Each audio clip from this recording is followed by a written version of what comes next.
I'm holding court, you standing trial.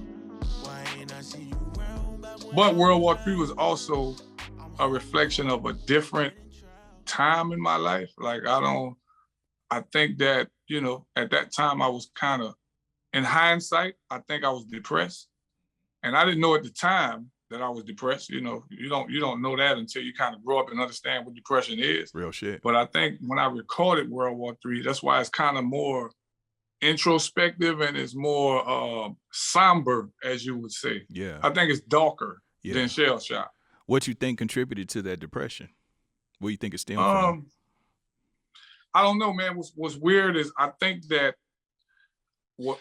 how I describe it is almost like at least a poor man knows, at least a poor man has the hope that money will make him happy. And that hope alone just gives him the drive that he needs to keep going to make money. Right. Now, I think when I recorded Shell's World War III, I understood what it was like to have money and not be happy. And when you get to that place in your life, it's like, yo, that's a dangerous place. When you have everything that you want and yet you still don't have happiness. Yeah. And that can open up a window for a lot of other demons per se, for lack of better terms. But I think during that time, I was like, man, I got all this stuff. I can do what I want. I can go what I want, go where I want. And I just discovered that there ain't no wizard. It's like being at the Wizard of Oz, going to pull a curtain back and find out there ain't no wizard. Yeah, I mean, shit, Mac, I'm right there with you, bro. I've had to deal with depression on and off my whole life. I mean, for me, I think that it was something hereditary, something passed down from my mother. Do you think that possibly, did you ever peel the layers back to figure out where it was precipitating from? Or was it something chemical? Was it actually just, maybe unresolved shit you were, suppressing or just having to deal with, or just simply chemical? Did you get to the bottom of it? I think it could have been a combination of those things. Mm-hmm. My dad, I named Shell Shock because my dad is a Vietnam War veteran. Mm-hmm. So that's why I named that first album Shell Shock. Mm-hmm. And, just growing up, we've had to deal with my father's, we had to deal with different things. Him being, shell shock. I remember my dad jumping up in the middle of his sleep, shivering and all type of stuff like that when I was a kid. And I don't, and I only make reference to it now that you've mentioned it. I never even considered that all of that could have contributed to what eventually became my state of depression. As far as growing up, I was always a very thoughtful child. I spent a lot of time to myself, even though I was very outgoing as well. Like, I was very outgoing. I was always outside. I was one of them kids, you had to run me inside. I didn't want to be inside. I was outside all day. So I always was outside. But when I was in the house to myself, I spent a lot of time thinking. And man, I used to have some very, I would say, interesting thoughts as a child. Like, I remember questioning like life and existence at like 11, asking my mama, like, what is this? What is all of this? Why? This doesn't even make sense to me. So those are the kind of things that I remember as a child. And now that you've mentioned peeling back those layers, all of that could have probably contributed to what eventually led to me being in a state of depression. Damn, bro, that's funny. Our experiences are somewhat linear because same thing with me, bro. I'm an only child, so I spent a lot of time by myself. Same thing. I was outgoing. I played sports. I was popular, but I still spent a lot of time by myself. And they say, you know, idle mind is the devil's playground. You know what I mean? Right. And I would have all of those thoughts. It'd be nights I couldn't sleep as a kid, and I'm thinking about homeless people. I'm thinking about death. I'm thinking about all kind of shit, and mind just going. Right. But they say that, you know, people that suffer from depression, you know, we feel everything. We take on everything. Shit that don't got shit to do with us. You feel the ills of the world. You feel the plight of the world, all of that shit.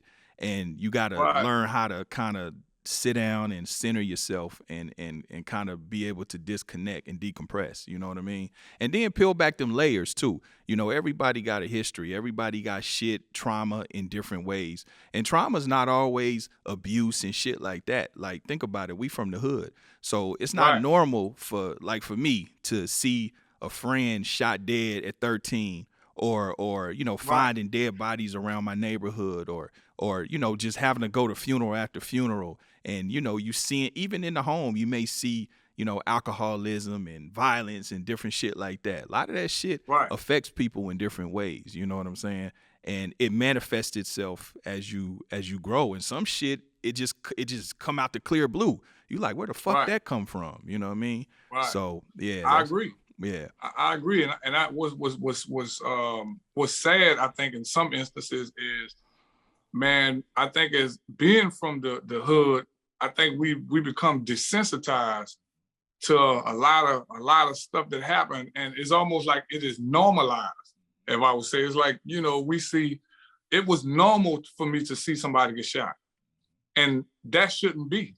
Like, it shouldn't be. I mean, normal to the point where, you know, kids in the hood get to the point where someone gets shot and it's like, damn. But anyway, what time the game come on? Yeah. You know what I mean? It's like, because it becomes something that we see so often till we're like, man, they ain't my people. But anyway, and move out. So yeah. And I think that those things, even though we become desensitized, we still cannot wipe out what actually enter our senses.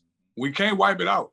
So at that moment, for whatever reason, we may not feel nothing for what we just saw, but you're still a human.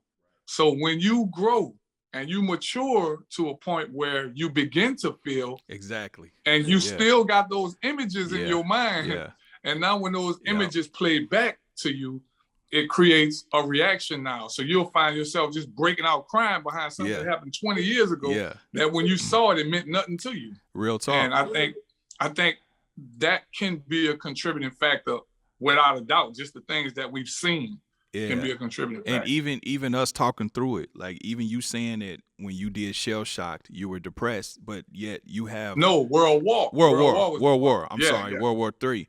And you know, you have money, you know what I mean? You doing your career, you doing what you love. It's funny because the same thing with me. Like at a point when I really started getting to some money, I'm seeing success. You know what I think it was with us? It's like we became civilians. We got out of survival mode. You know what I'm saying? Right. And we got a chance to be a civilian and look back. See, just like when you was in jail, you had to become the nigga you had to become to survive in there, right? Right. But now when you free, you kind of looking back like, fuck, you know what I'm saying? Right. Like you're not thinking like you was when you was locked up because you ain't got to be that nigga.